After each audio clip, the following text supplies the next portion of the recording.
Assalamu alaikum. Dans cette vidéo, on va essayer d'expliquer pourquoi est-ce qu'on dit que Sidi Shah Mohamed Fawzi al-Karkari est actuellement, enfin plutôt que la tariqa Karkaria est la seule tariqa actuellement avec un cheikh vivant. Donc, bien évidemment, on sait qu'il y a beaucoup de cheikhs actuellement dans le monde, dans différents domaines, dans le domaine de la lecture du Coran, dans le domaine du bon conseil, dans le domaine voilà, il y a beaucoup de cheikhs, il y a également beaucoup de tariqas. Et alors, pourquoi est-ce la particularité de Sidi Shah Mohamed Fawzi al-Karkari, c'est que déjà, premièrement, il dit lui-même qu'il est de la tariqa d'Arkaria, il est de la tariqa Alawiya, et il n'a jamais été mokadem d'aucune de ces tariqas. C'est-à-dire qu'il n'a pas eu de cheminants comme on peut voir dans les autres tourouks où voilà, les gens ils rentrent, ils font des dhikr et tout ça, et ils font ce qu'ils appellent la tarbiya, l'éducation, et ensuite ils accèdent à des évolutions dans la tariqa qui leur fait accéder au rang de mokadem, les différentes responsabilités. Sidi Cheikh il n'a jamais eu cela au sein de la tarbiya, de la alawiya, à part avec son cheikh.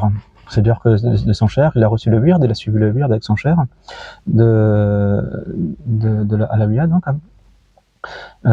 jusqu'à ce que lui-même devienne cheikh. Et la différence avec les autres cheikhs, donc de ce monde qui sont vivants, comme je suis vivant, comme on est tous vivants, la différence c'est que on définit la vie par la lumière. Et que le cheikh, Sidi Shah Mohamed Fawzi al-Karkari, au moment de la baya, il donne la lumière. Et que c'est par cette baya que le cœur du disciple il devient vivant, qu'on accède à la connaissance de soi-même, qu'on apprend à connaître notre Seigneur, à développer cette relation-là. Et ça, dans les autres tariqas, bon, je m'excuse, mais on l'a trouvé nulle part ailleurs. Et c'est pour ça qu'on dit que voilà, notre cheikh est un cheikh vivant. C'est-à-dire dans le sens où il rend son disciple vivant par la lumière d'Allah. Et une autre preuve également, parce que les autres cheikhs, par exemple dans la Naqshbandiya, actuellement il y a un cheikh qui s'occupe de milliers de disciples, ou peut-être même de millions, je ne sais pas. Mais seulement il est Naqshbandi. Et est-ce que le cheikh actuel il a la même le même degré que le cheikh fondateur de la Naqshbandi? Je ne crois pas.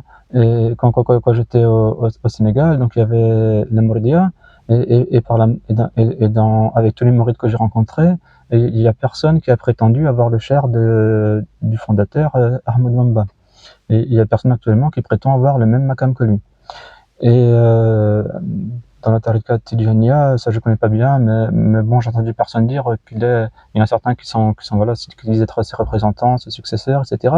Mais toujours ça garde le nom de la Tidjaniya. Et avec Sidi Shah Mohamed Fawzi al-Karkari, eh ben ça a pris le nom de sa famille. C'est pas lui qui a décidé, qui a dit voilà, je vais fonder une tariqa, elle va s'appeler du nom de ma famille. Ça, il y a des gens qui ont essayé, mais ça marche pas. Quand ça marche, c'est par l'autorisation d'Allah. C'est-à-dire que c'est Allah qui a décidé, et c'est pas le cheikh lui-même qui a décidé de prendre ce nom-là, ce sont les disciples.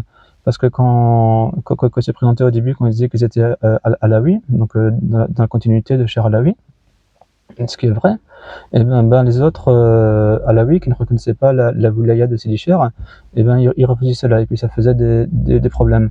Alors ils ont dit du coup voilà, la conclusion c'est de faire un nom, de faire la tariqa Karkaria. Et ça, on remarque c'était exactement la même chose avec Cheikh Alawi. Et la même chose avec tous les cheikhs en fait. C'est-à-dire que du temps de leur vivant, le cheikh il prétendait pas amener quelque chose de nouveau. Au contraire, il avait reçu comme mission du messager d'Allah d'appeler les gens à Allah. C'est ce qu'il fait, et il le fait conformément à la sunna, au Coran, à ce que le messager d'Allah veut. Et c'est pour ça qu'on voit des similitudes entre tous les saints. Mais le fondateur d'une tariqa, il n'est pas comparable au cheikh qui va suivre dans la tariqa ou un mokadem. Ça c'est clair. Et bon, prenons un exemple tout simple, dans nos entreprises, il y a les PDG, il y a le directeur technique, il y a le directeur des finances. Bon, le directeur des finances, effectivement, il a des responsabilités. Il y a des choses qu'il partage avec le PDG, mais en tout cas, ils sont pas comparables. C'est-à-dire qu'il y en a un qui est au-dessus de l'autre. Et on dit pas ça pour dire que la tarika Kakaria c'est la meilleure, mais plutôt on dit ça pour rappeler qu'on est musulman, et un musulman, le tawhid, c'est une fonction de base. Et dans la tarika également, on est dans le tawhid, c'est-à-dire qu'il y a une seule tarika. Et ça, on le dit parce que dans le Coran, il est mentionné le sirat al-mustaqim, c'est-à-dire le chemin. Et le chemin droit, le chemin de ceux qui réussissent, eh ben, il est mentionné au singulier.